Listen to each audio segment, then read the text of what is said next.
আগামী ১২ই ফেব্রুয়ারি ২০২৬ অনুষ্ঠিত হতে যাচ্ছে ত্রয়োদশ জাতীয় সংসদ নির্বাচন। বাংলাদেশের অন্যতম বৃহৎ রাজনৈতিক দল বিএনপির বর্তমান চেয়ারপারসন তারেক রহমানের প্রস্তাবিত ফ্যামিলি কার্ড প্রকল্প নিয়ে শুরু হয়েছে আলোচনা সমালোচনা। ফ্যামিলি কার্ডের বাস্তবায়নযোগ্যতা বুঝতে আমরা বাংলাদেশের বর্তমান জাতীয় বাজেট এবং সামাজিক নিরাপত্তা বেষ্টনীর কাঠামোর সাথে একটি তুলনামূলক বিশ্লেষণ করতে পারি। প্রস্তাবিত প্রকল্পের সম্ভাব্য ব্যয় বনাম বর্তমান বাজেট। বর্তমান প্রস্তাব অনুযায়ী যদি ৪ কোটি পরিবারকে মাসে ২৫০০ টাকা করে দেওয়া হয়, তাহলে মাসিক ব্যয় দাঁড়ায় ১০,০০০ কোটি টাকা এবং বাৎসরিক ব্যয় দাঁড়াচ্ছে ১,২০,০০০ কোটি টাকা। এখন দেখা যাক ২০২৪-২৫ এবং ২০২৫-২৬ অর্থবছর নাগাদ বাংলাদেশের গড় বাজেটের চিত্র কেমন ছিল। মোট জাতীয় বাজেট ছিল প্রায় ৭,৫০,০০০ থেকে ৮,০০,০০০ কোটি টাকা। বর্তমান সামাজিক নিরাপত্তা বাজেট প্রায় ১,২৬,০০০ কোটি টাকা। এর মধ্যে সরকারি কর্মচারীদের পেনশন এবং সঞ্চয়পত্রের সুদও অন্তর্ভুক্ত থাকে। প্রকৃত প্রান্তিক মানুষের জন্য বরাদ্দ থাকে মাত্র ৩৫,০০০ থেকে ৪০,০০০ কোটি টাকা।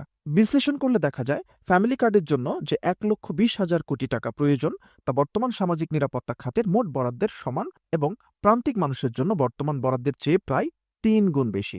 সরকারি অন্যান্য খাতের সাথে তুলনা। একটি দেশের বাজেটের সীমাবদ্ধতা থাকে।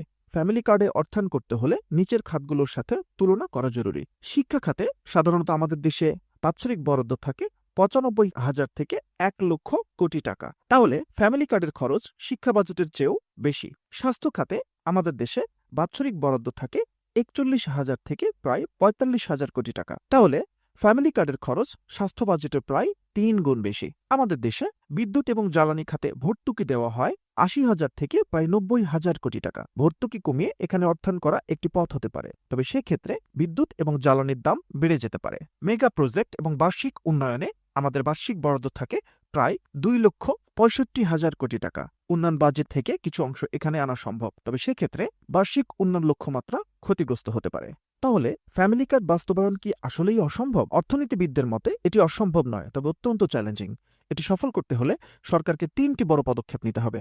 দুর্নীতি ও অপচয় রোধ। মেগা প্রজেক্টের নামে যে হাজার হাজার কোটি টাকার দুর্নীতি বা বাড়তি খরচ হয় তা বন্ধ করতে পারলে এই বিশাল অঙ্কের একটা বড় অংশ জোগাড় করা সম্ভব। রাজস্ব আয় বৃদ্ধি। বাংলাদেশের জিডিপির তুলনায় কর আদায়ের হার বিশ্বের সর্বনিম্নগুলোর একটি, প্রায় ৮ থেকে ৯%। এটি ১২ থেকে ১৫% উন্নীত করতে পারলে ফ্যামিলি কার্ডের অর্থায়ন সহজ হবে, তবে তা কর প্রদানকারীদের মধ্যে তীব্র অসন্তোষ সৃষ্টি করতে পারে। বাজেট পুনর্গঠন। অনুৎপাদনশীল খাত বা অপ্রয়োজনীয় আমলাতান্ত্রিক খরচ কমিয়ে সরাসরি সাধারণ মানুষের হাতে টাকা পৌঁছানো। মুদ্রাস্ফীতি ও মুদ্রাবাজারের ঝুঁকি। বাস্তবসম্মত আলোচনার আরেকটি বড় দিক হল মুদ্রাস্ফীতি।